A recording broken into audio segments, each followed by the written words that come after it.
Good morning students. आज हम लोग frequently asked question practical viva के क्वेश्चंस देख रहे हैं एससीपी के।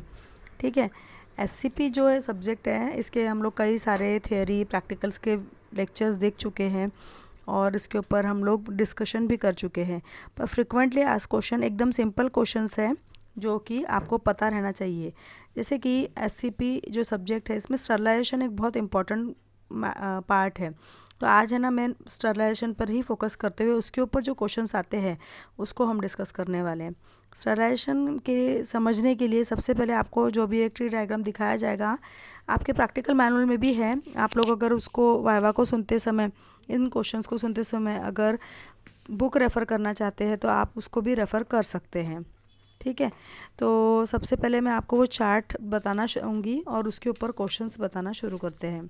ठीक है, तो ये जो स्टरलाइजेशन मेथड ऑफ स्टरलाइजेशन का चार्ट आपके सामने दिख रहा है, यहाँ पर 3 मेथड्स हैं। एक तो फिज़िकल, केमिकल और फिर है मैकेनिकल मेथड। फिज़िकल मेथड में ड्राई हीट स्टरलाइजेशन रहता है, मॉइस्ट हीट स्टरलाइजेशन रहता है। ड्राई हीट का एग्जांपल आपको हॉट एयर ओवन याद रखना है, मॉइस्ट हीट का एग्जांपल आपको ऑटोक्लेव याद रखना है। ठीक है, ये पूरा चार्ट नहीं भी पढ़ा, पर अगर आप इसको पढ़ रहे हैं तो स्पेसिफिकली आप याद रखें ड्राई हीट के केस में हॉट एयर ओवन और मॉइस्ट हीट के केस में ऑटोक्लेव, इतना याद रखना ज़रूरी है।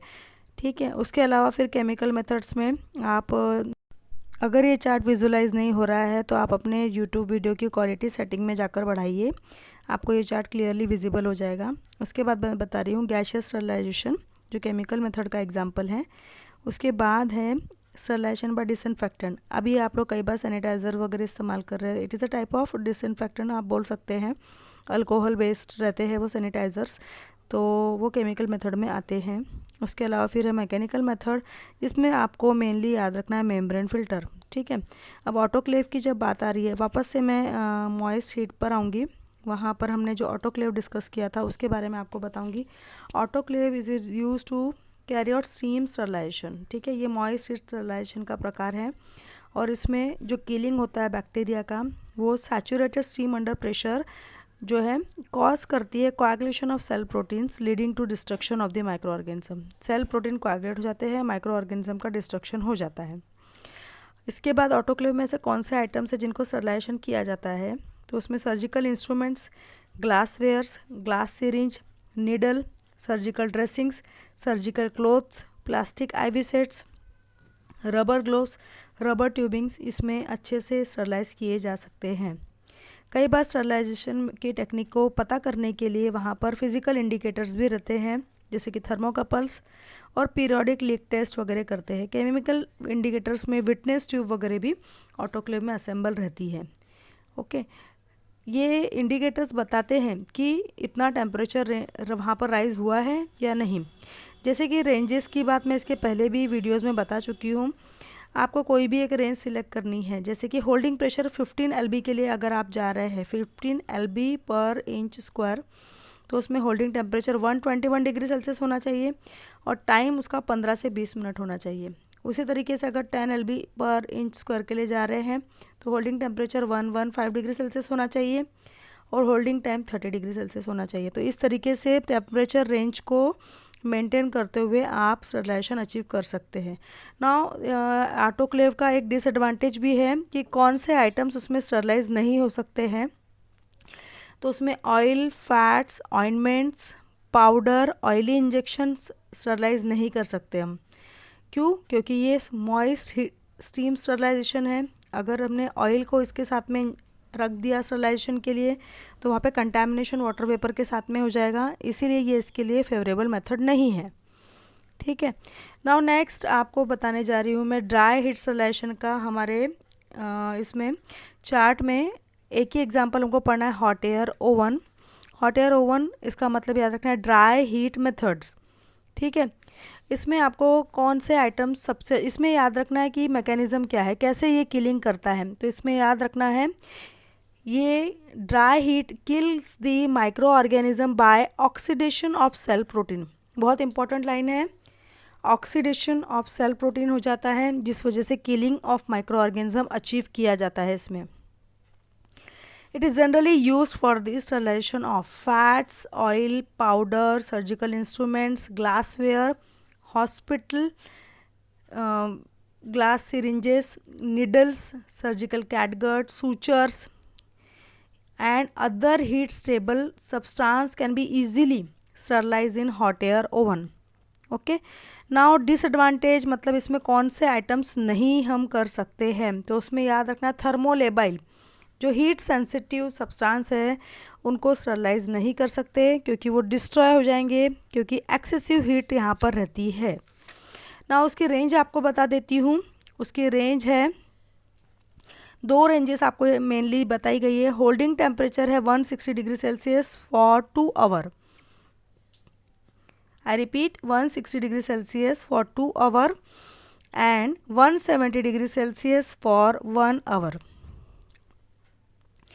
नाउ इसमें हम लोगों ने पॉइंट्स देख लिए। Now third one is membrane sterilisation या मेम्ब्रेन फिल्ट्रेशन या फिल्ट्रेशन स्टरलाइजेशन भी इसको कहते हैं हम। फिल्ट्रेशन स्टरलाइजेशन जो रहता है इसमें आपको सिर्फ एक ही पढ़ना है, मेम्ब्रेन फिल्टर। मेम्ब्रेन फिल्टर जो रहता है ये अल्ट्रा फिल्ट्रेशन मेथड है। इसमें क्या होता है, जो हीट सेंसिटिव या थर्मोलेबल सब्सटेंस है उनके लिए ये मेनली यूज़ किया जाता है। उस केस में इसका जो फिल्ट्रेशन पोर साइज़ रहता है 8 माइक्रोन से 0.22 माइक्रोन तक रहता है। 0.8 माइक्रोन से 0.22 माइक्रोन मतलब बहुत ज़्यादा फाइन फिल्ट्रेशन इसका पोर साइज़ में हमको मिलता है। वहाँ पर बैक्टीरिया भी अटक जाते हैं और फिल्टर आउट हो जाता है। जैसे कि मैंने आपको बताया हीट सेंसिटिव सब्सटेंस के लिए बेस्ट मेथड है, तो हीट सेंसिटिव सब्सटेंस का एग्जांपल है insulin, blood serum, some protein product and some hormonal product, और इसके साथ ही सोडियम बाइकार्बोनेट आईवी इन्फ्यूजन इसके लिए बेस्ट माना गया है, जो कि हीट के साथ सेंसिटिव रहता है ना। उसके बाद हम लोग देख रहे हैं आपको और एक है laminar air flow. Laminar air flow के बारे में भी बताना था मुझे। यहाँ पर पिक्स के ज़रिए आप ऑटोक्लेव कैसा रहता है, हॉट एयर ओवन कैसा रहता है वो देख सकते हैं। उसके बाद में है ओके स्टूडेंट्स, अभी मैं आपको इसका डायग्राम भी दिखा देती हूँ। ऑटोक्लेव का कैसा दिखता है पिक्चर देखिए आपके सामने, ये ऑटोक्लेव है। सिमिलर जैसे ये प्रेशर कुकर होता है ना वैसा रहता है। प्रेशर कुकर में जैसे गास्केट होता है, प्रेशर गॉज रहता है, ये सब आइटम्स उसमें रहते हैं, तो वैसा ही इसमें भी प्रेजेंट रहता है। ठीक है, नाउ नेक्स्ट अभी देख लो हॉट एयर ओवन देख लो। ये हॉट एयर ओवन है, जैसे सिंपली ओवन रहते हैं, कई बार आपने देखे होंगे, उसको एक गेट रहता है, ट्रेज रहते हैं और रेगुलेटर रहता है, वेंट है। इलेक्ट्रिकल फ़ैन के ज़रिए ये ड्राई हीट पूरे एरिया में परकोलेट होते रहती है। ठीक है, नेक्स्ट है ये है लेमिनार एयर फ्लो। ये आपको मेनली बताऊँ मैं कि हिपा फिल्टर्स से फिल्ट्रेशन होता है इसमें। हाई एफिशिएंसी पार्टिकुलेट एयर, ये उसका हिपा का फुल फॉर्म है। इसका फुल फॉर्म कई बार पूछते हैं। और ये कितना फिल्ट्रेशन देता है, मतलब क्या एफिशिएंसी से फिल्ट्रेशन देता है वो आपको बताना ज़रूरी है। तो मैं बता दूँ कि हिपा फिल्टर जो है इसकी टेंडेंसी है, सबसे पहले तो फुल फॉर्म बताया मैंने आपको, हिपा स्टैंड्स फॉर, तो हिपा का फुल फॉर्म आपको समझ में आ गया क्या है, हाई एफिशिएंसी पार्टिकुलेट एयर। और उसके बाद है, उसके बाद आपको पता रहना चाहिए हिपा का, तो हिपा फिल्टर जो रहता है वो रिमूव करता है particle as small as 0.3 micron meter with 99.97% efficiency. ठीक है, remember this figure 0.3 micron meter with 99.97% efficiency. ये हिपा फिल्टर के ऊपर क्वेश्चंस पूछते हैं। हाई एफिशिएंसी पार्टिकुलेट एयर उसका फुल फॉर्म, और ये उसका परसेंटेज कितना वो देता है। तो इतने लेवल तक के वो माइक्रो ऑर्गेनिज्म के 99.97 मतलब कि पूरा 100% ही बोल सकते हैं आप।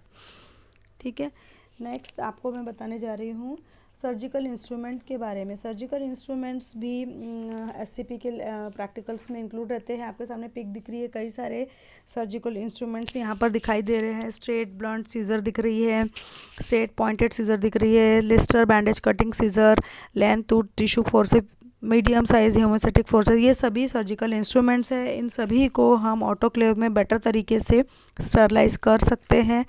और इसके लिए रेंज आपको याद रखना है 160 डिग्री। ऑटोक्लेव के लिए भी जा सकते हैं, इसके लिए हम हॉट एयर ओवन के लिए जा सकते हैं, लेकिन हॉट एयर ओवन के लिए जाना है तो 160 डिग्री सेल्सियस अगर दे रहे हैं तो 2 आवर्स, 170 दे रहे हैं तो 1 आवर।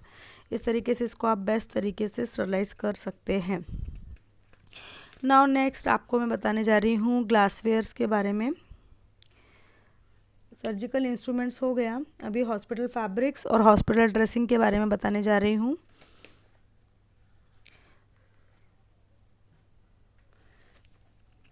हॉस्पिटल स्टूडेंट्स, आप लोगों को सर्जिकल फैब्रिक्स और सर्जिकल ड्रेसिंग के केस में जो इम्पोर्टेंट बात है वो ये है कि जब इसको ऑटोक्लेव में ही स्टरलाइज करेंगे हम, और ऑटोक्लेव में स्टरलाइज करते वक्त इसके टेम्परेचर और प्रेशर और होल्डिंग टाइम को देखना है।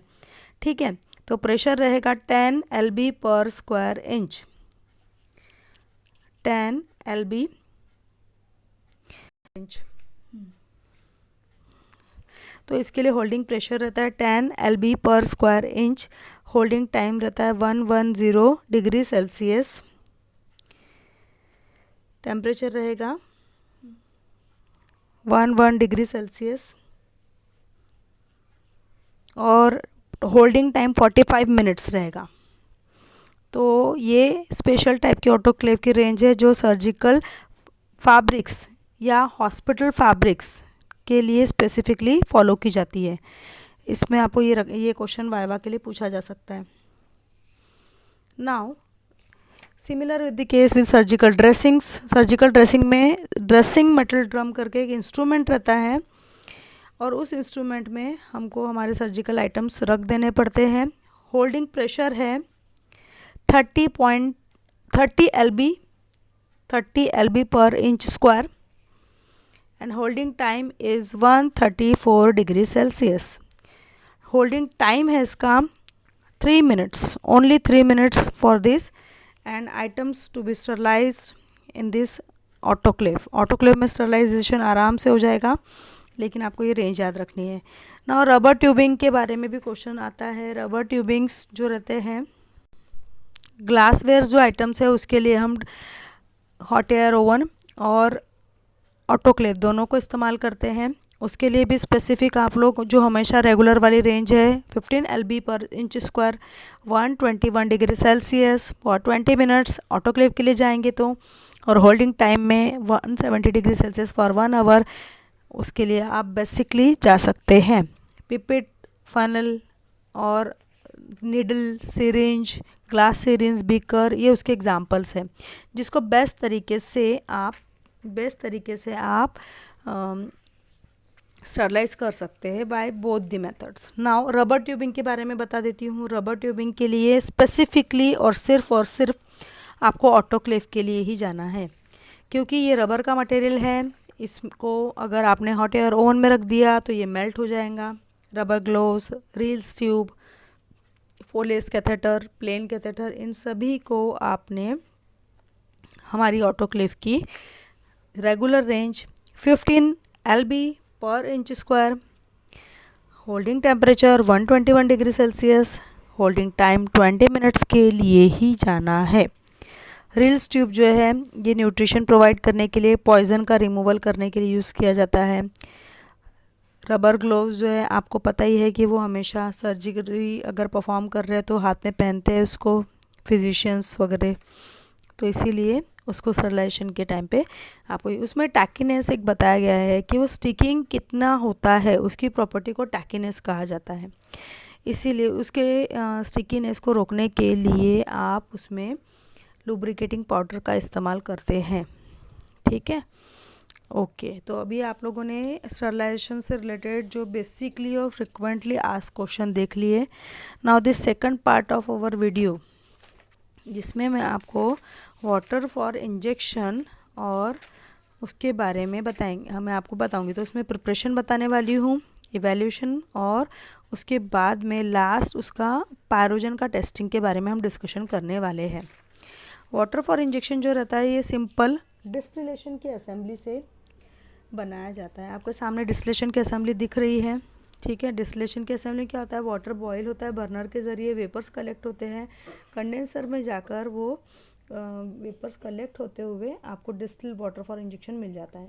क्योंकि ये विदाउट स्टरलाइजेशन बनाया गया है, तो इसमें एक क्वेश्चन आपको मेनली याद रखना है कि इसको इमीडिएटली और फ्रेशली प्रिपेयर करना चाहिए और फ्रेशली यूज़ भी करना चाहिए। ठीक है, ये पहली बात हो गई, क्योंकि ये स्टरलाइज नहीं है। ठीक है। दूसरी बात, स्टरलाइज नहीं है और उसके बाद में स्टरलाइजेशन नहीं होने की वजह से ये जल्दी ख़राब हो सकता है। तो उसको ख़राब होने से अगर बचाना है, 2-3 दिन के बाद जैसे यूज़ कर रहे हैं, तो 2 डिग्री सेल्सियस से लेकर 8 डिग्री सेल्सियस तक उसको स्टोर करके रखना चाहिए। ठीक है, फ्रीजिंग टेम्परेचर पे। उसके बाद ऐसा क्वेश्चन आता है कि what are the types of water. तो there are different types of water, purified water, distilled water, sterile water for injection, है ना, और बैक्टीरियोस्टैटिक वाटर फॉर इंजेक्शन वगैरह आप बोल सकते हैं। उसके बाद में आपको बोल सकते हैं, ये तो प्रिपरेशन से रिलेटेड बात होगी। इवैल्यूएशन की बात होगी, कौन सी चीज़ों से आप इसको इवैल्यूएट कर सकते हैं। जब वाटर फॉर इंजेक्शन बनाया जाता है तो इसमें जो भी मेडिकामेंट्स है वो ऐड करके इंजेक्ट करने के लिए काम में आता है।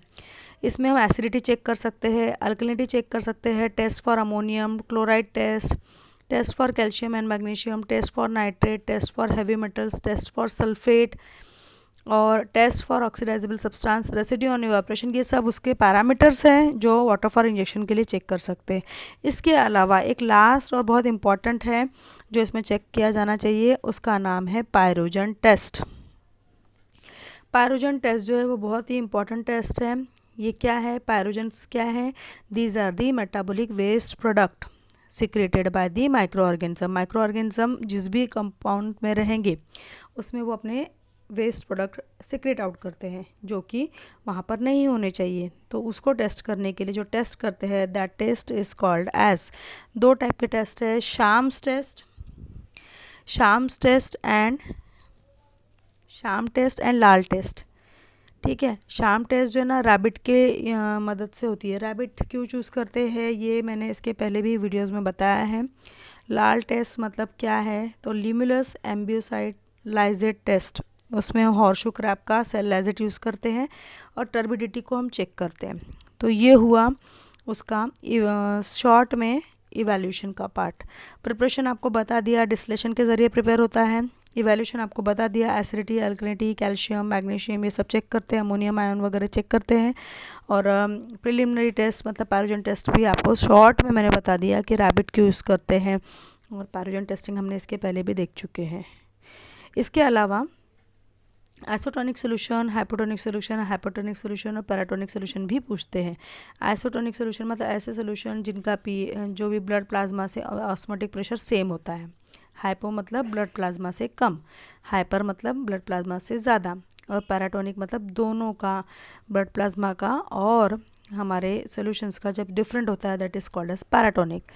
तो इसके साथ ही फ्रिक्वेंटली आस्क्ड क्वेश्चंस की जो मतलब अभी सीरीज़ है जो मैंने अभी तक आपको बताया वो ख़त्म होता है। Thank you, thanks for watching, thank you.